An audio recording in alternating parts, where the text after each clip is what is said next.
I call this meeting to order at 7:43 p.m. Please be aware that this meeting may be filmed or audio recorded, and our records, including our meeting minutes, may be made available to the public. So Senator Martin, please lead us in the Pledge of Allegiance. Allegiance to the flag of the United States of America and to the republic for which it stands, one nation, under God, indivisible, with liberty and justice for all.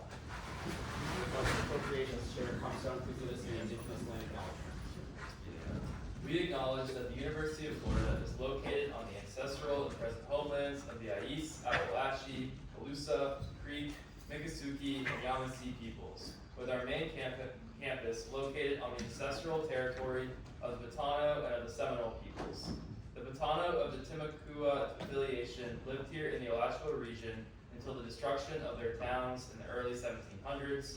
We pay our respect to these indigenous elders and descendants of the past and present, especially those who have called the University of Florida home within their lifetime. And now for a moment of silence. All right, will a member of the Rules and Ethics Committee please come down and conduct roll?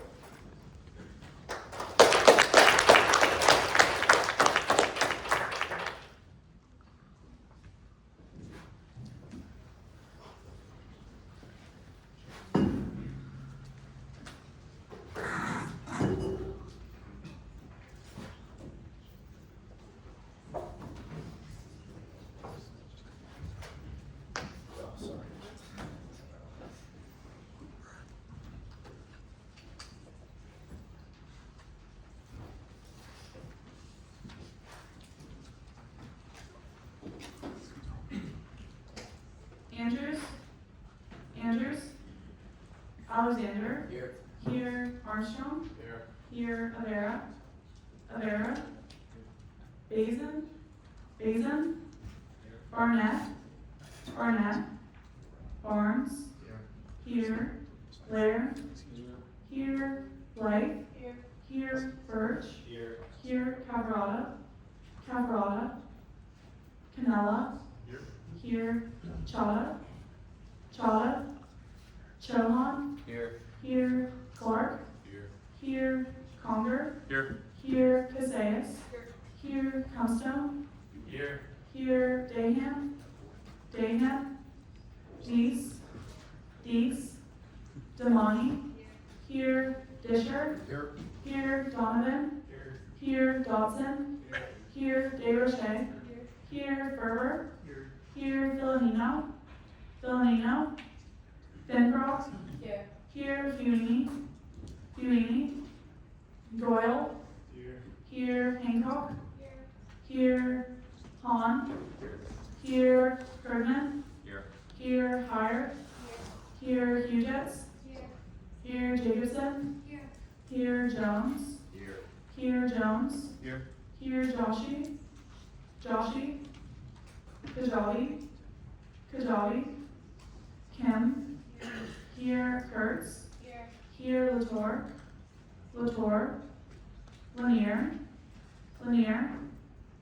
Letty, here Lewis, here Lou, Lockwood, here Mahmoudi, Marin, here Martin, here Mayorga, here Meese, here Melmed, not sure who's here, Mirowitz, Mirabel, here Mitchell, here Morris, here Murphy, here O'Malley, Toba, here Orsi, Patel, here Perez, Patros, Ramsey, Ranson, here Robinson,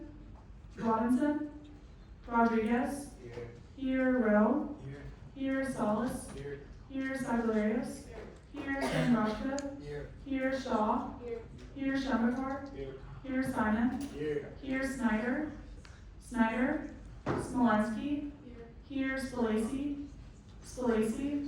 Spielvogel,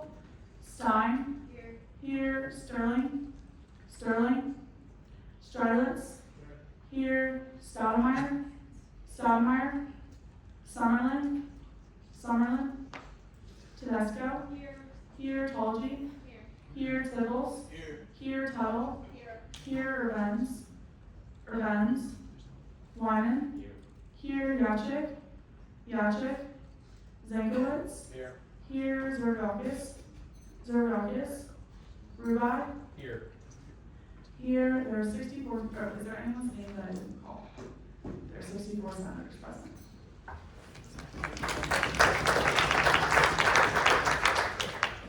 With 64 senators present, quorum has been established. We are now in line for public comment, starting off with Kayla Arora.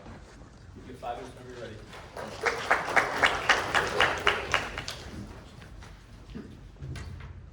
Evening, everyone. Good evening. I had a couple quick things I want to go over. One, I know there's a lot of grad centers leaving today. I wish you all good luck. You guys are some of my favorite in the chamber, and thank you so much for all you have done over the past couple months. Second of all, you might notice Tyler's not here today. We have a preliminary hearing scheduled today regarding the violations that have happened. I'm sure most of you all are familiar with exactly what I'm talking about. You've seen that presentation a lot. So just letting you guys know that's happening right now, and that's likely going to be deliberated again over the next few weeks. And third of all, I just want to remind all of you, especially those who are leading committees, please make sure you are following Sunshine Law. There are following Sunshine Law properly, and there are multiple times in the past few weeks where there have been violations of Sunshine Law. Some that we will be working through with the Supreme Court, some that we will not. And I just want to let you all know, basically, if there is a meeting and you are making deliberations, that meeting has to be an open meeting. The Student Senate cannot meet in a closed meeting, and that includes you guys needing to deliberate on bills. And you have to take minutes during those meetings. So, yeah, that's all. Thank you guys so much.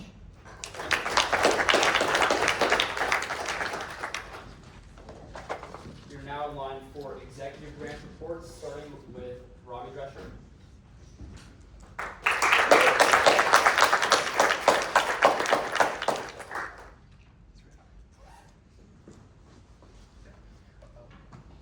I did not get the email that this was casual. Look next. Thank you.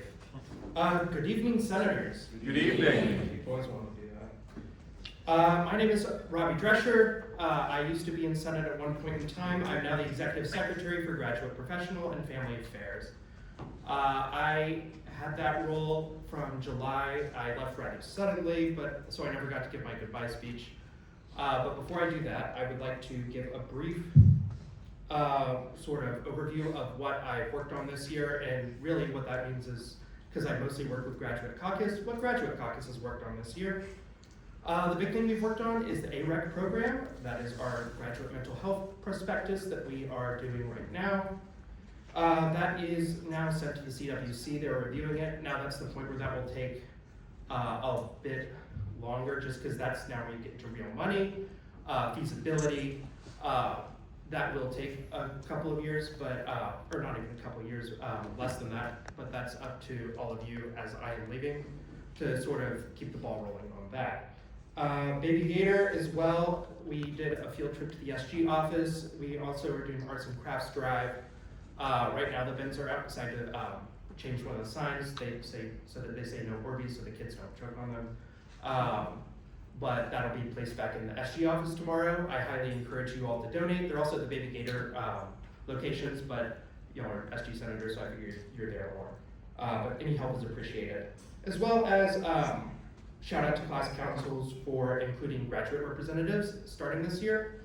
Overall, the biggest advent in the past year has been massively increased graduate presence within student government, something I'm immensely proud to be a part of, especially considering my role was vacant last year. It's worth saying that all that I just presented is certainly not my work alone. It's a collective work of the Graduate Caucus, and it was really great. Now it's time to say goodbye. So I'm really old. Not really old, I'm only 24, but like I've been at UF 6 years. This is my student ID, and when I go to Chainsmokers later, I'm gonna have to have them manually enter it because this won't work anymore. When I showed up to UF, it was a very different school. It was a very different time. It was also fall 2020. I had no interest in doing student government for most of my undergrad. I'll get in that to a bit. But first, I wish to thank everyone for going along with my speedrun of student government involvement. considering it's really hard to believe that I've only been involved in student government directly since last February and really only in grad school. But I'm so happy to have done the work that I did, met the people I have, and do my part to make this campus a little bit better before I go. Shout out to all the nominees tonight, especially the executive secretary nominations. To all the senators, executive secretary is the most underrated job in student government. It really is. It's something that you don't see a lot of us directly, but like so much work we can do, and executive branch is a little bit more fun. Also, shout out Blake Cox, check the box for Cox. Shout out Aaron Rubai, I'm really happy to see you here now in that seat. You were my pro tempore when I started, and it's really good to see you as president. I just want to shout out two people that maybe only Blake Cox has ever heard of by now, but Sam Weingart and also Alec Undland were grad senators elected in 2022. And Sam Weingart especially took me under his wing when I was like a little sophomore. And that was when he wasn't in student government, but it kind of really sent me down this path where I eventually ended up here. Also shout out my brothers of Lambda Chi Alpha that are now here, including Neil, and then Deep, who's now retired, but also Kubert, who's gone, Ben Black, who's getting nominated tonight. But I was like the first Lambda Chi to be in Senate since like before COVID. And so I'm happy that like I wasn't alone in doing this. Also shout out Neil for following my footsteps as chair of Grad Caucus, even though Alessandro is a better chair than me. Shout out to Kyle for replacing me in my role, hopefully upon the confirmation tonight. But I know you'll kill it. I would like to shout out all members of the Best Caucus, Grad Caucus, past, present, and future, including some that aren't here tonight, so I'll just look at the ones that are.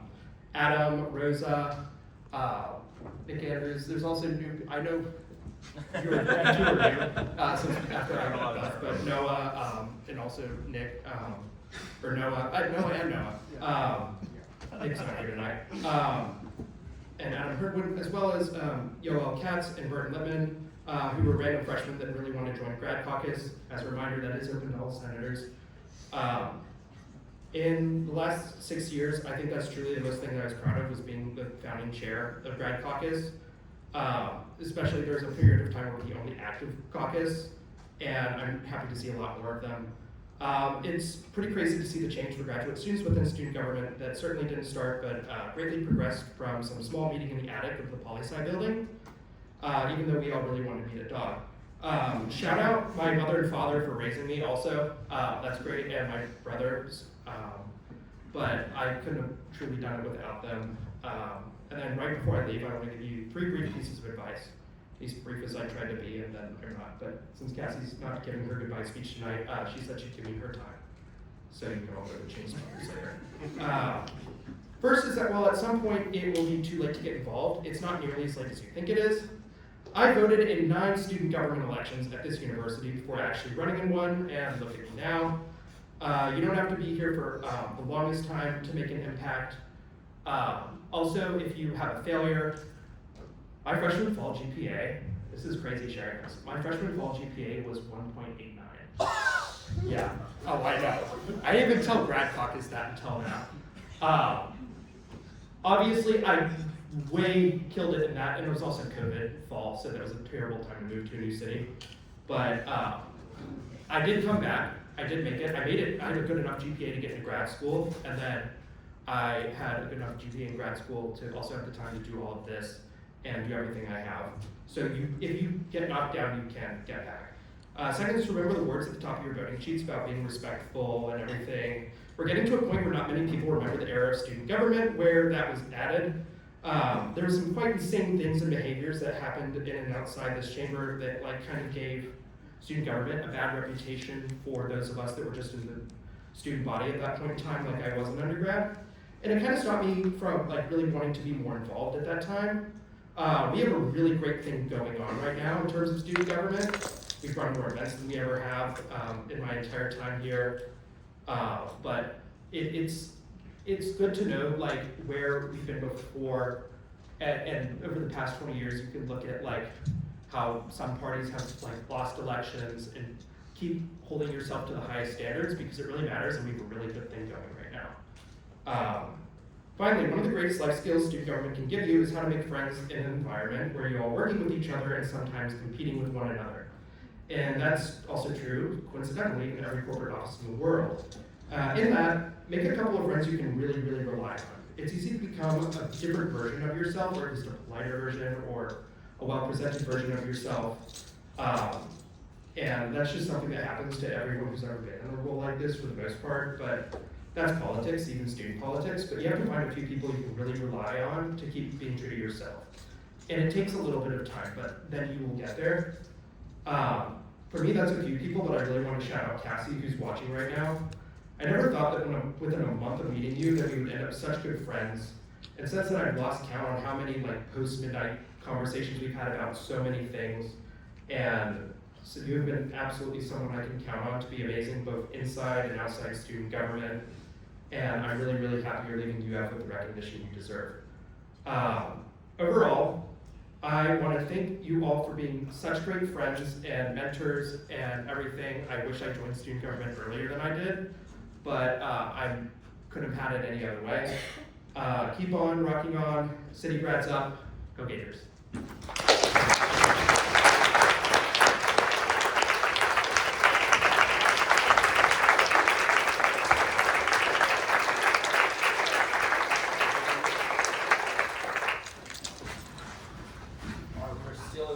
For executive branch reports with Student Body President-elect Matthew Bravo.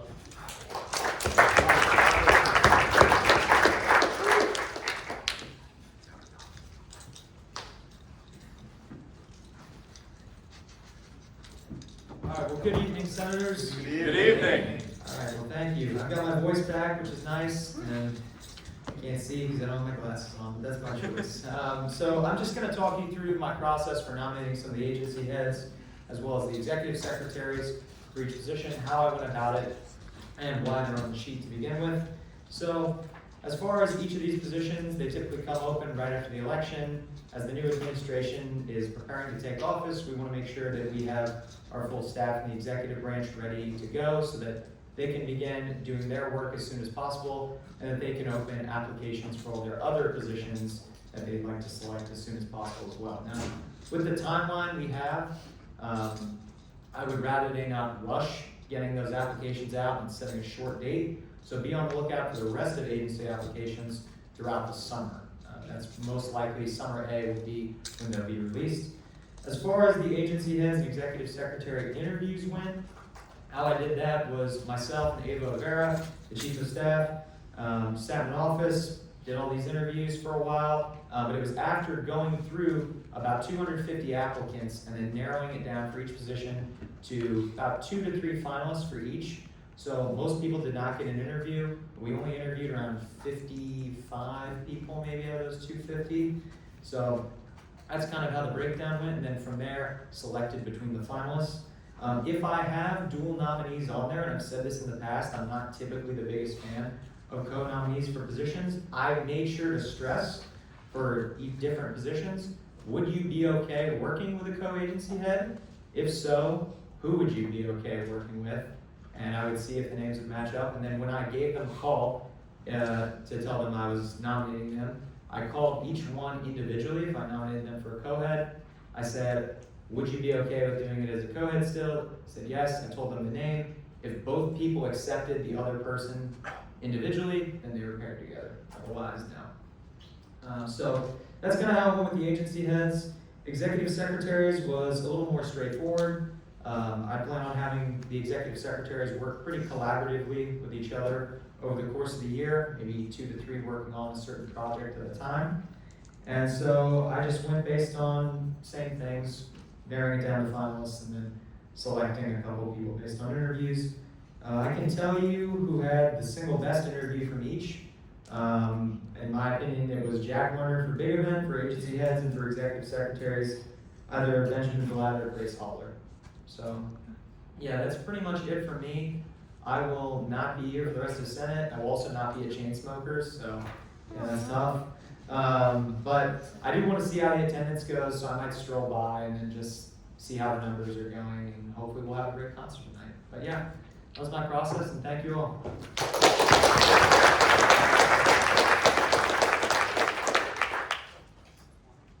We are now in line. We're now in line for judicial branch reports. Is there anyone here for the judicial branch? There is no one. We're now in line for goodbye speeches. There will be one during announcements. We are now in line for amendments to the minutes. Are there any amendments to the minutes? Hearing none. We're now in line for amendments to the agenda. Are there any amendments to the agenda? I move to add all legislation under first reading to a block by unanimous consent. Oh wait, alright. Yeah. There's a motion made to add all legislation under first reading into a block by unanimous consent. Are there any objections? Hearing none, that motion passes. You want to Yes, recognize Pro me? Tem Roy Murphy. Okay. I move to call for recess until called back by the chair. By unanimous consent. There's a motion made to call for recess until called back by the chair by unanimous consent. Are there any objections? Hearing none, that motion passes.